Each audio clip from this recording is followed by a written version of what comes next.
Hello， 大家好，我是你们的赖赖剧包工头艾玛。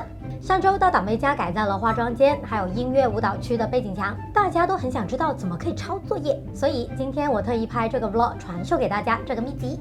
意思生活会持续分享超多的家居改造干货、好物，还有省钱配方。大家的收藏、点赞和关注就是我创作的力量，非常感谢。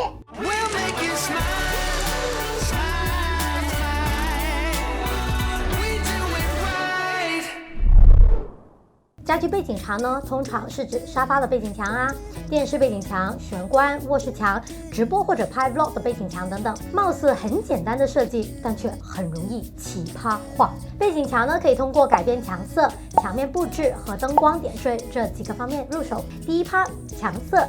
以打妹的房间为例子，原本的墙面呢是灰色的，非常的现代性冷淡，并不符合她的风格。这是你喜欢的风格？对，因为我平时穿衣服也是会穿比较糖过一点的颜色，对，就是这风格，对，很可爱的样子。然后就这个就比较幼稚。我就喜欢这种好玩，宝宝房啊，就是宝宝房的样子，对不对？对，就喜欢宝宝房。可以，我再找一些宝宝房的元素，例如铃铛啊、转动的弓。那不是有，不是，没有到那么程度，那有点过了，有点 over 了。要成年人的宝宝房，不是真的宝宝的宝宝房，那就完了。我觉得是要就是成年人的童心的那一种感觉。对。大家有没有留意到，我选用的都是低饱和度一点的颜色？因为墙面呢，如果过于鲜艳的话，其实日常生活呢就会觉得很刺眼，非常不舒服。很多人呢以为刷漆必须要请师傅来做，其实呢真的没有那么难，自己 DIY 呢可以省下不少钱哦。赶紧拿起小本本学起来 ！DIY 刷漆小课堂，第一步就是拆旧和补墙。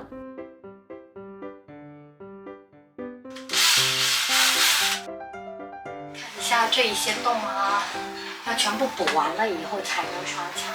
很多业迷问嵌到墙里面的膨胀螺丝胶塞怎么弄出来，现在给大家分享个超好用的方法。咱们要把螺丝拧成一点点，然后连螺丝带这个胶塞一起拔出来，就会很方便，也很容易。试试啊！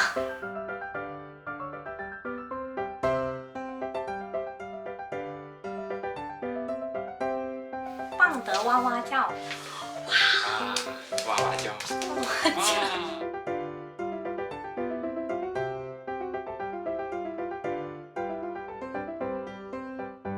因为补墙膏干了以后呢，有点收缩，可能会往洞里面凹进去一点，所以要补2次才完美。累死我了！第二步呢，就是遮蔽。我们在转角的位置贴这一面墙边边。第3步呢，就是滚筒刷一遍。我们把它分成上中下3段，然后我们先刷中间。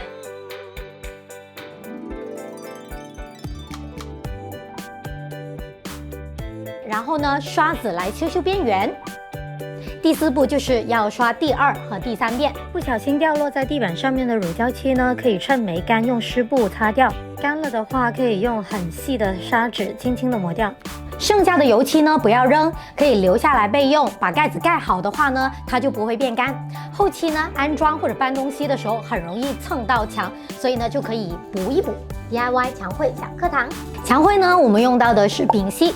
因为涉及很多个颜色，丙烯呢比较快干，它的覆盖力又强，用它是最方便的。但是普通的丙烯涂上去呢是亮光的，画在室内的墙面呢各种反光会很丑，所以我们特意买了哑光丙烯。虽然哑光丙烯颜料的价格是亮光的6倍那么多，但是出来的质感绝对值得。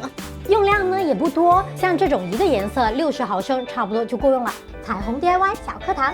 画彩虹其实很简单，第一步用铅笔画底稿。要首先呢算好彩虹的粗度，那我们这一个彩虹的话呢，我觉得75公分粗呢比较好看。然后呢，我们一共5个颜色，每个颜色平均下来呢大概是15公分粗。然后呢，我们用软尺按照半径拉那么长，让朋友呢固定圆心，然后再将铅笔穿过软尺的头拉紧了，然后开始画圆。每画一个内圈呢，就缩短15公分软尺的长长度就可以了。第2步就是用5毫米细的美纹纸，沿着图形的外沿做遮蔽。如果是弧形的形状呢，千万不能用宽的美纹纸遮哦，边缘会不够圆哦。第3步，刷颜色，一遍干透以后呢，再刷另外一遍。一定要薄薄的刷，千万不要弄出颜料的坨坨，这样才好看哦。这种活呢，我是绝对不敢交给师傅的，他们真的没有这个耐心。第4步，刷相邻的颜色之前，先撕掉美纹纸，确认上一个颜色干透以后，再重贴美纹纸遮蔽。剪彩成功，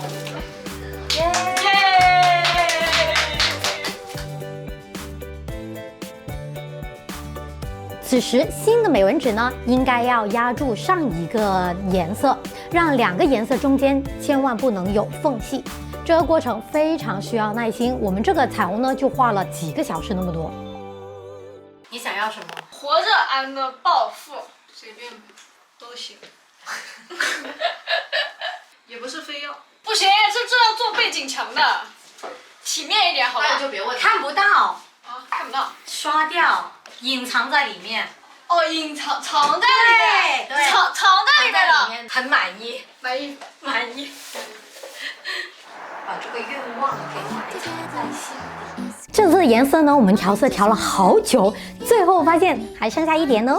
这一些呢，我们可以分成3份，然后送给大家，全世界 one and only， 以后也再不会有的国际巨星同款。我将会在一键3连收藏评论里面抽。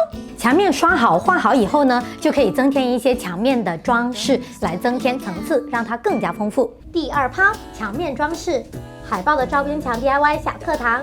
很多艺迷说自己不会布置海报墙或者照片墙，其实呢，墙面的布置设计有点像设计师做排版，的确需要一点点技巧。那以下呢，我就分享几个小白懒人方法，让大家即使不是设计师，也可以搭配出好看的海报墙。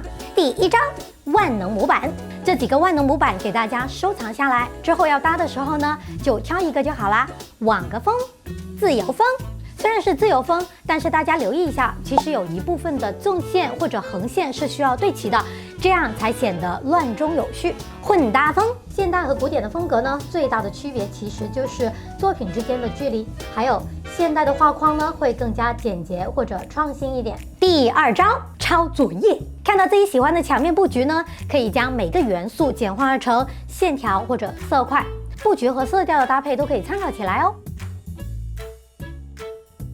第3招，试到 OK 为止。如果装饰画、海报、照片或者明信片都已经有现成的了，就可以在地面框定一个区域，然后再将东西摆在地上，模仿墙上的效果，试到自己觉得心动为止。然后呢，再将布局搬到墙上就可以啦。大家常常会问到有什么不伤墙的上墙方法，这里我总结一下哦。如果是海报和明信片的话呢，你就可以用气球点胶，这样子呢就不怎么会伤害墙面。大家要留意哦，乳胶漆墙面，如果你在上面无论是粘什么粘比较久的话呢，它总会掉块的，这个要做好心理准备。那如果是相框呢，我们就可以用到无痕钉或者3M 无痕胶。那无痕钉呢，其实它也是有痕的，有钉印的，只是那个洞呢看上去不明显而已。墙上安装置物架也是不错的方法哦，又可以收纳又可以装饰。安装置物架呢，可以用免钉胶或者打孔安装。电锤的使用方法，大家可以看往期视频教学。我发现了一个超级好用的神器，这个真空储尘盒呢，可以自己吸住孔旁边的墙面，在打孔的时候呢，将所有的灰尘都吸在盒子里面。天呀，以后安装东西终于不会搞到满屋子都是灰尘了。第3趴，灯光点缀。艺术墙、照片、海报墙呢，可以搭配射灯，瞬间就会高大上很多。大家看看画廊或者展会就会明白啦。其他背景墙呢，可以搭配一些墙面的小夜灯或者 LED 灯牌，会灵动很多。以党妹的房间为例子，我搭配了这个云朵灯，质感真的非常的治愈。里面还有可以遥控的小串灯，这个微弱的亮度呢，很适合当小夜灯哦。其实已经开灯了，但看不出来。哇，有点肚子饿啊！看这个云加墙，好像能吃的样子，好适合女生。我还定制了一个 LED 的灯牌，常规的灯牌亮度呢，在现场看刚刚好。但如果要用来拍照、拍视频的话呢，就会爆掉。大家需要将亮度变弱才可以。可以买这种变压器，将亮度调低，在镜头前才刚刚好。以上的方法适合家里的电视背景墙、照片墙、idol 墙、拍 vlog 背景墙，blah blah blah blah blah。唠叨了这么多的知识点，大家必须点赞、收藏、关注起来哦！谢谢大家的支持。今天的视频就到这里，下次见，拜拜。哥哥要进来了，欢迎，这是你现在经过魔改的，哇！这是给你刷的，全部是刷的墙，这是哦，好喜欢这个，贼软对吧？是不是超舒服？这个也太爽了！你坐在这边，光是全部布好了，然后你就可以直接开着。哇！你看，你这样你可以看到你自己，哇！然后你可以同时看这里。哇！那么我们下期再见。哎，等一下，是不是忘记3连了？忘记3连，三连，且务必3连，好吧，谢谢大家，拜拜。拜拜。